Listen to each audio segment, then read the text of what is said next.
Je vous salue tous dans le précieux nom de notre Seigneur et Sauveur Jésus-Christ.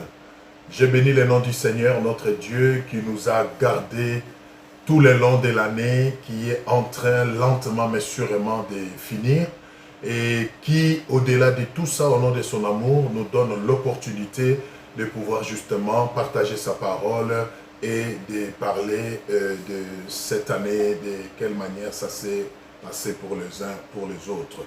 Je crois donc que vous êtes bénis dans vos maisons et que la paix de Dieu est votre partage. Je vais juste qu'on incline la tête pour recommander ce moment entre les mains du Seigneur.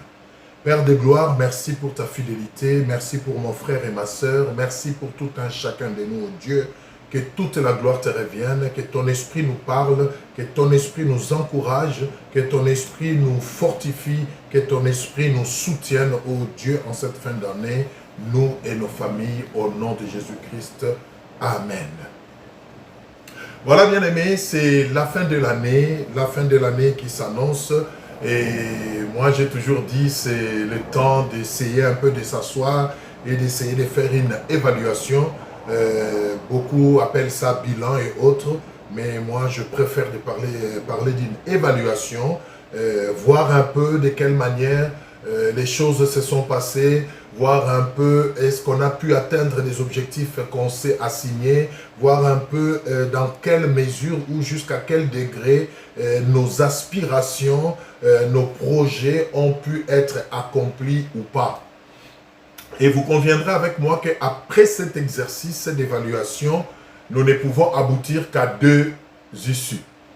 Soit les choses ont marché, les choses ont évolué, les choses ont été peut-être pas vraiment ce qu'on a voulu, mais en tout cas, dans la grande partie, nous sommes satisfaits de cette année. Alors nous disons à cette première catégorie, gloire au Seigneur pour vous.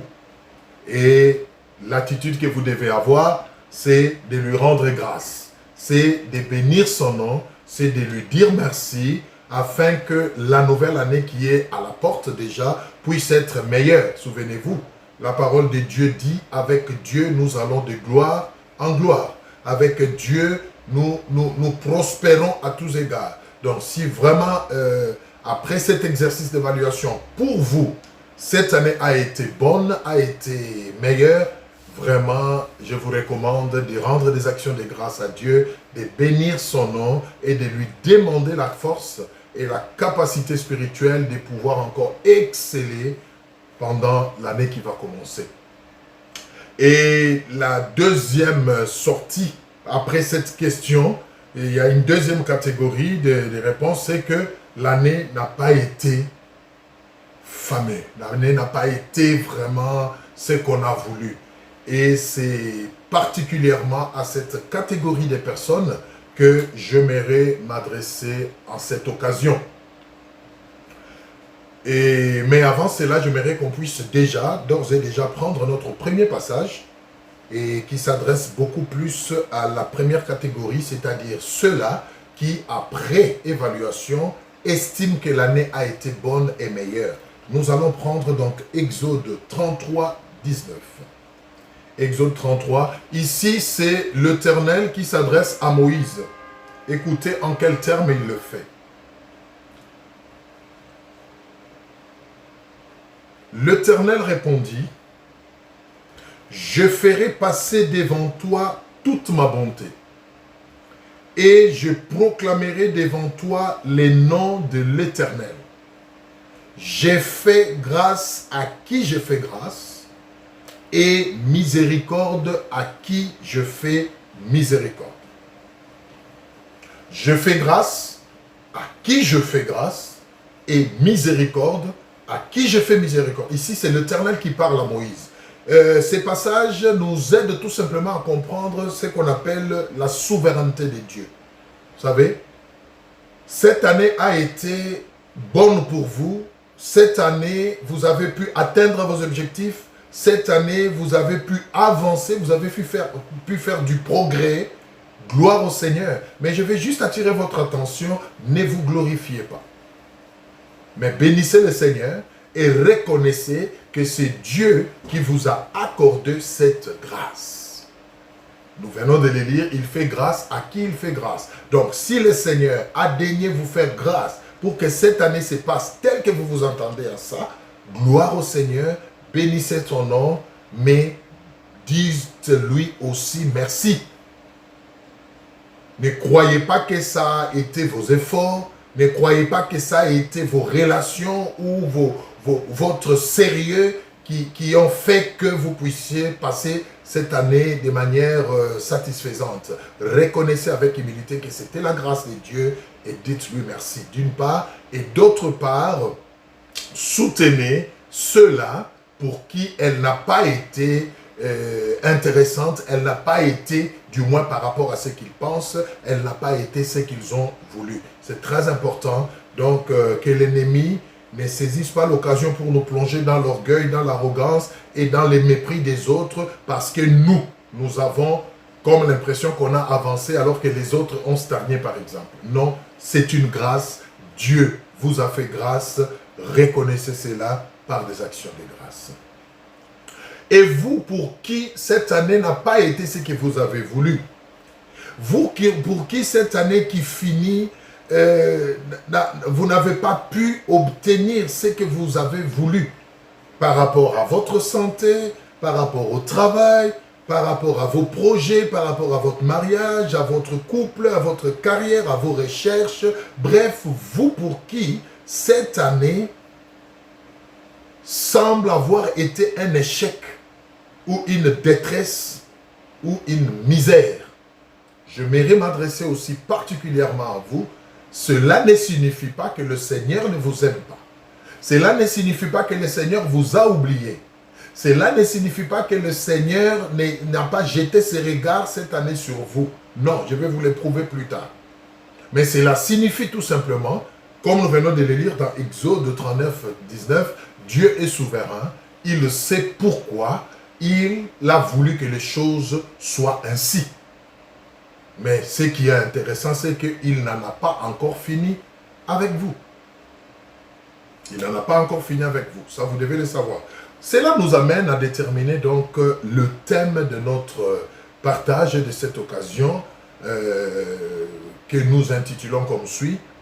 L'année est finie, mais les bontés de Dieu ne sont pas finies. Amen. L'année est finie, mais les bontés de Dieu ne sont pas finies. Oui, bien-aimé, elle n'a pas été ce que vous avez voulu, c'est vrai. Oui, bien-aimé, vous n'avez pas pu atteindre vos objectifs, c'est vrai. Oui, bien-aimé, vous n'avez pas pu exceller comme vous l'aurez voulu, c'est vrai. Mais sachez une chose, ce n'est qu'une année qui est finie. Mais l'amour de Dieu, les bontés de Dieu, la miséricorde de Dieu, la grâce de Dieu ne sont pas finies. Et parce que toutes ces choses ne sont pas finies, donc il y a encore lieu d'espérer à quelque chose, n'est-ce pas? Il y a encore lieu d'espérer à quelque chose. Et cela est vraiment très, très, très important. J'aimerais par contre vraiment vous encourager de la part du Seigneur afin que l'ennemi ne vienne pas vous faire croire que vous êtes les délaissés de tous, que vous êtes, voilà, vous avez été mis de côté pendant cette année et que les regards bienveillants du Seigneur n'ont pas été portés sur vous. Bien au contraire, bien-aimés, le Seigneur contrôle toutes choses, le Seigneur sait ce qu'il fait. Mais ce qui reste encore une réalité, c'est qu'à chaque fois que vous pensez à tout cela, c'est-à-dire à votre misère, à votre détresse, à la manière dont l'année s'est passée et dans des difficultés, certainement étant humain, votre cœur est abattu. Votre cœur est abattu et vous perdez courage. Et il y en a même qui vont très loin, qui ne s'intéressent même pas à la nouvelle année qui s'annonce. Ils se disent, ça sera certainement pareil. Toutes les années ont toujours été comme ça pour moi. Ça ne m'étonne pas. et je n'attends rien de la nouvelle année qui commence parce que je sais que ça sera pareil. J'aimerais vraiment m'adresser particulièrement à cette catégorie de gens pour vous dire, cela n'est pas vrai. Cela n'est pas vrai, pourquoi? Parce que c'est encore possible que les choses changent.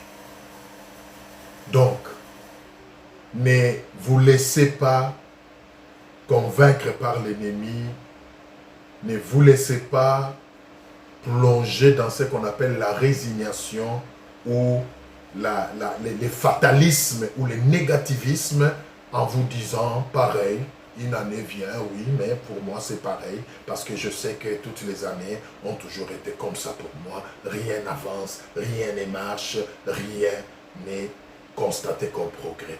J'aimerais attirer votre attention, parce que certainement c'est ce que l'ennemi va vous faire croire, ou sinon qui a déjà commencé à vous faire croire. Mais moi j'aimerais de la part du Seigneur vous dire que cela n'est pas la vérité, c'est un mensonge. C'est un mensonge, pourquoi? Nous allons y arriver ensemble. J'aimerais donc vous amener à faire ensemble avec moi un constat. Un constat qui certainement, en fin de compte, devra normalement vous amener à changer d'attitude, à sortir de votre découragement, à fermer vos oreilles à cette voix méchante qui vous répète. Plus la fin de l'année s'approche, voilà, vous n'êtes qu'un vaurien, rien n'a marché pour vous, ne vous réjouissez même pas pour la nouvelle année, parce que ça sera pareil, rien ne va changer. Cette voix-là qui vous traque déjà au niveau de votre mental, je mérite vraiment faire un constat ensemble avec vous, un constat qui va certainement vous amener à comprendre que ce n'est que le mensonge du diable. Ce constat est simple, bien-aimé, c'est que en dépit de tout ce que vous avez connu comme difficulté, comme souffrance, comme problème pendant cette année qui est en train de finir, malgré toutes les voies tortueuses par lesquelles vous êtes passé, le constat c'est que vous êtes encore vivant. Et ça c'est la bonne nouvelle. Alléluia. Vous êtes encore vivant. Alors que plusieurs ont connu aussi des situations comme vous. Plusieurs sont passés aussi par des difficultés pendant cette année comme vous. Mais au moment où nous parlons, ils ne sont plus de ce monde. Alors la question qu'il faut se poser, qu'est-ce qui a fait que vous, en dépit de toutes vos difficultés, de toutes vos souffrances, de toute votre misère et votre désert de l'année, vous soyez encore en vie et que les autres soient morts? Moi, je réponds aisément à cette question à la lumière de la parole de Dieu. C'est que, comme nous avons lu dans Exode 33, 19, c'est que Dieu qui fait grâce à qui il fait grâce, qui accorde miséricorde à qui il accorde miséricorde, n'en a pas encore fini avec vous. Voilà pourquoi il vous a préservé encore son souffle. Voilà pourquoi il vous a conservé la vie. Alléluia. Vous n'avez pas eu ce que vous avez voulu, c'est vrai. Vous n'avez pas accompli vos objectifs, c'est vrai. Vous n'avez pas fait ce que vous aurez voulu faire, c'est vrai. Mais il y a quelque chose que le Seigneur n'a pas laissé que ça vous quitte. C'est son souffle de vie en vous. Et par le simple fait que vous viviez encore, bien-aimé, moi je crois que vous avez toutes les bonnes raisons de continuer à croire, de continuer à espérer. Parce que si cela n'était pas le cas, vous serez aussi partis comme les autres sont partis. Il y en a qui sont partis parce qu'ils ont carrément terminé leur course. Il y en a qui sont partis parce que carrément le Seigneur l'a permis comme ça. Mais vous n'êtes pas partis. Pourquoi? Vous avez été malade, vous avez manqué à manger, vous vous êtes séparés, votre couple a été ébranlé par exemple, votre travail a été fini, votre carrière a été ruinée, c'est vrai. Mais en dépit de toutes ces choses, vous voilà vivant, prêt à entrer dans la nouvelle année. Croyez-vous que c'est un fait du hasard? Je ne crois pas. C'est qu'il y a encore un programme qui court à votre profit de la part du Seigneur. C'est très important, bien-aimé. Nous allons prendre un autre passage pour confirmer ce que je suis en train de vous dire, bien-aimé. Nous allons prendre Ésaïe 38, 16. Vraiment, ma prière est que le Saint-Esprit puisse encourager quelqu'un en ce moment qui se sent déjà déprimé, qui a l'idée seulement de savoir que l'année est en train de finir et qu'une nouvelle commence, il se sent mal dans son cœur parce que le résultat est pratiquement nul. Mais laissez-moi vous dire que vous n'avez pas perdu du temps. Rappelez-vous, l'année est finie, mais les bontés de l'Éternel ne sont pas finies. Alors, prenons Ésaïe 38, 16. Ésaïe 38, 16. Écoutez ce que la parole de Dieu dit. Seigneur, c'est par tes bontés qu'on jouit de la vie. C'est par elles que je respire encore. Alléluia. Tu me rétablis, tu me rends la vie. C'est profond, bien-aimé. Le fait que le Seigneur vous ait conservé la vie, le fait que le Seigneur vous ait maintenu vivant, gardé vivant, bien-aimé, ce n'est pas un fait du hasard. Parce que la parole vient de nous dire, c'est par tes bontés que nous jouissons de la vie, c'est par elles que nous respirons encore. Bien-aimé, si le diable vous a fait croire que cette année a été un échec parce que Dieu vous a abandonné, je vous l'ai dit, bien-aimé, c'est faux, c'est un mensonge. Pourquoi? Parce que c'est par les bontés de l'Éternel que vous respirez encore. C'est par l'amour de Dieu que le souffle de vie ne vous a pas quitté. C'est par l'amour de Dieu que vous n'êtes pas morts comme les autres, mais que vous vivez encore.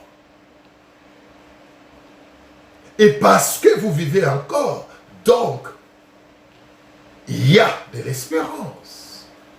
Alléluia. Il y a de l'espérance, bien-aimé. Le Seigneur est capable de changer la donne avec vous. Mais cela dépendra justement de l'attitude que vous allez afficher. Ces bontés sont là. Une année est finie. Mais l'amour de Dieu n'est pas fini. Ces bontés sont là. Et ce sont ces bontés-là, c'est cet amour-là qui font que nous puissions respirer jusque maintenant. Mais la donne peut changer l'année prochaine, bien-aimés, si nous aussi, nous changeons d'attitude.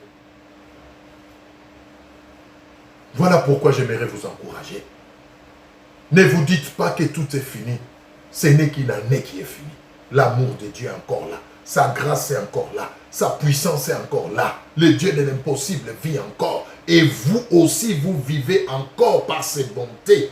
Donc, alléluia, il y a encore de l'espérance. Gloire à Jésus. Cela est une raison suffisante pour espérer un changement, une amélioration. Et pourquoi pas la réussite dans l'avenir, bien-aimé. Que Dieu soit loué. Prenons un autre passage toujours vraiment pour nous encourager par rapport à cela. Nous allons prendre Psaume 107 et nous allons lire le verset 43. Psaume 107, le verset 43. Nous lisons. Que celui qui est sage prenne garde à ces choses.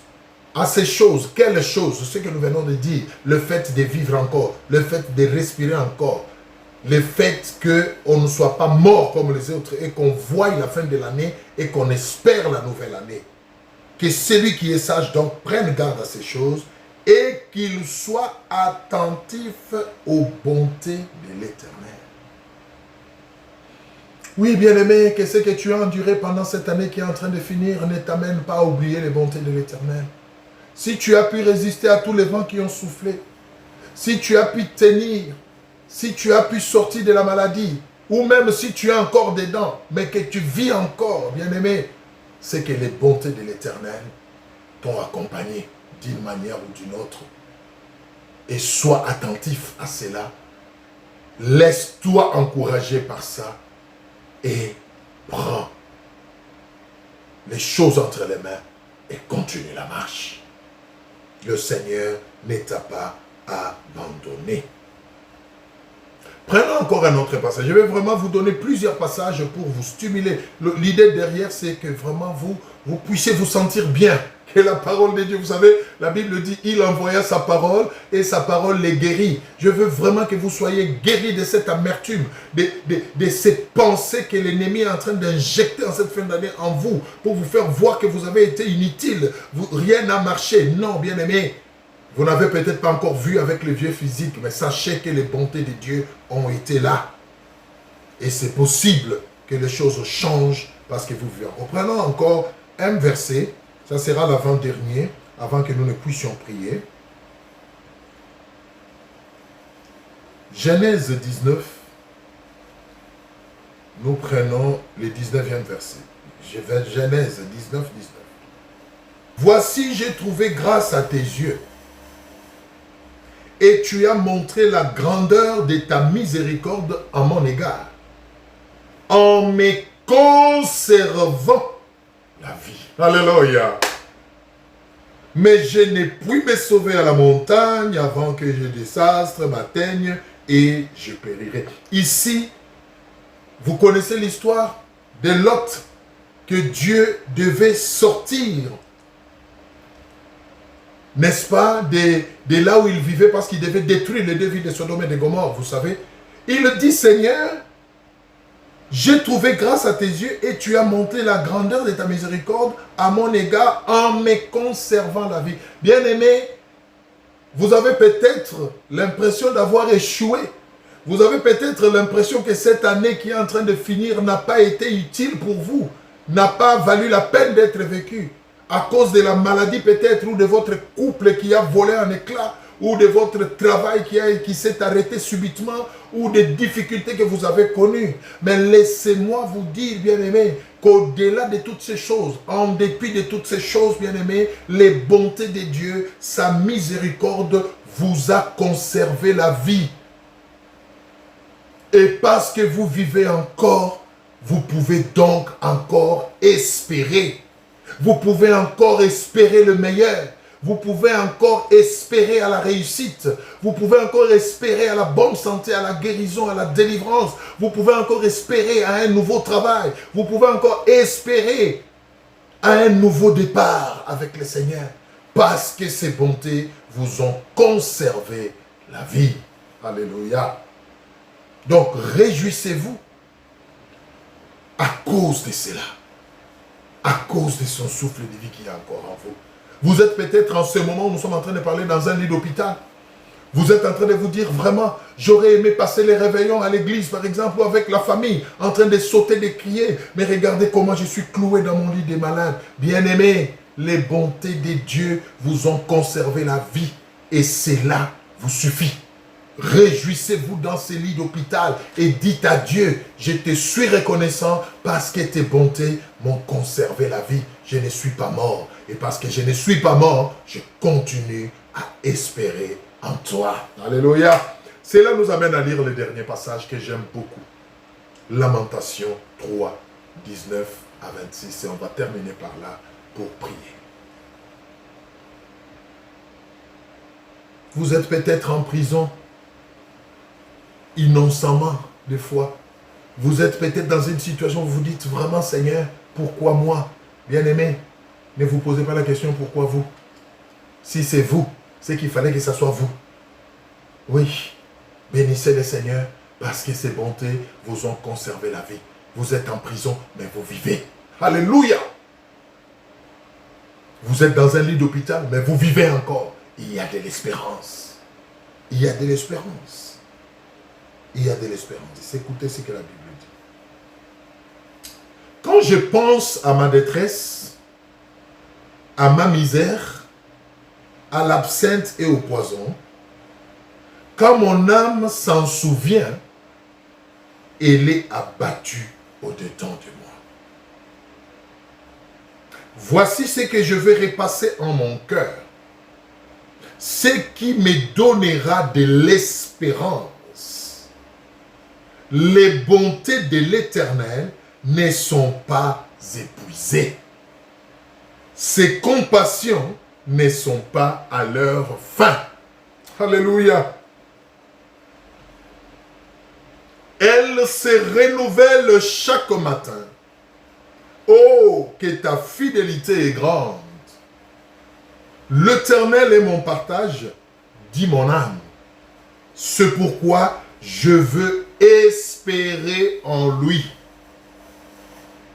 L'Éternel a de la bonté pour qui espère en lui, pour l'âme qui le cherche. Il est bon d'attendre en silence les secours de l'Éternel. Oh, je prie que le Saint-Esprit parle à un cœur pendant ce temps. Oh, je prie que le Saint-Esprit encourage une âme pendant que je suis en train de parler. Espérez encore. Continuez la marche. Ne baissez pas le bras, car les bontés de l'Éternel ne sont pas finies. C'est une année qui est finie. Mais il va encore vous accorder une nouvelle année. Et nous venons de lire, ces bontés se renouvellent chaque matin. Bien-aimés, alléluia. Vous pouvez encore espérer. Vous pouvez encore espérer. Décidez de chercher davantage le Seigneur. Décidez de vous accrocher et de ne laisser pas votre âme s'abattre. C'est vrai, quand vous regardez à votre détresse, vous regardez votre situation, vous vous sentez découragé. C'est vrai, mais ça, ce n'est que la réalité. Mais la vérité, c'est que Dieu est là. Ses bontés sont encore là. Vous pouvez encore en bénéficier, bien-aimés. Ne vous laissez pas abattre. Dites à votre cœur, dites à votre âme, soyez forts parce que je veux encore espérer en l'Éternel. Dites à votre cœur, ne vous abattez pas parce que mon Dieu vit encore, parce que ses bontés m'ont conservé la vie et parce qu'il m'a gardé en vie, je veux encore espérer. C'est possible, bien-aimés. Que le Seigneur puisse vous essuyer les larmes. C'est possible, bien-aimé. Que le Seigneur puisse penser les plaies qui saignent dans votre cœur. C'est possible, bien-aimé. Que le Seigneur puisse vous relever à nouveau. Mais vous devez croire en cela. Et ce qui va vous faire croire en cela, c'est quoi? C'est le fait que ces bontés ne soient pas finies. Et qu'elles se renouvellent chaque matin. C'est le fait qu'il vous ait conservé la vie. La vie. Au moment où nous parlons, il y en a qui sont en train d'attendre leurs funérailles dans des morgues, au froid. Vous n'êtes pas meilleur qu'eux. Mais pourquoi vous n'êtes pas parti? Pourquoi vous n'êtes pas mort? Parce que le Seigneur n'en a pas encore fini avec vous. Voilà, bien-aimés, j'aimerais vraiment vous encourager en cette fin d'année. Vous pour qui les choses ont marché, rendez grâce, bénissez le Seigneur. Encouragez les autres. Et vous, qui estimez que vous avez été un échec cette année, je viens de vous le dire. Lamentation 3, 19 à 26. Méditez encore ces passages. Les bontés de l'Éternel ne sont pas finies. Ce n'est qu'une année qui est finie. Je vais vous inviter à incliner la tête.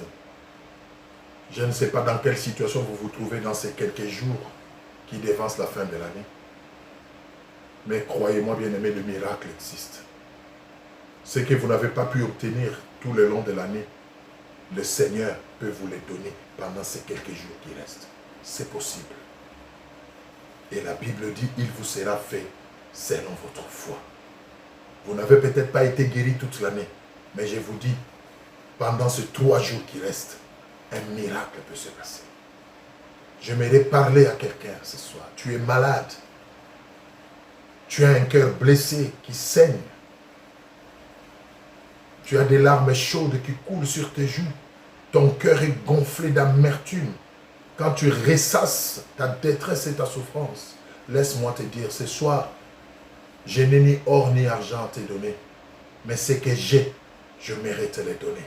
C'est la grâce de Dieu. Incline juste ta tête là où tu es. Lève tes 2 mains en signe d'humilité et je vais prier. Et tout ce que je te demande, c'est que dans ton cœur, pendant que je vais prier, dis Amen à cette prière et vois ce que Dieu est capable de faire. Éternel, mon Dieu, je te bénis, je te glorifie, Seigneur. Et je te dis merci pour tout cela à qui tu as fait la grâce de passer une bonne année dans la santé, dans le succès, dans la réussite.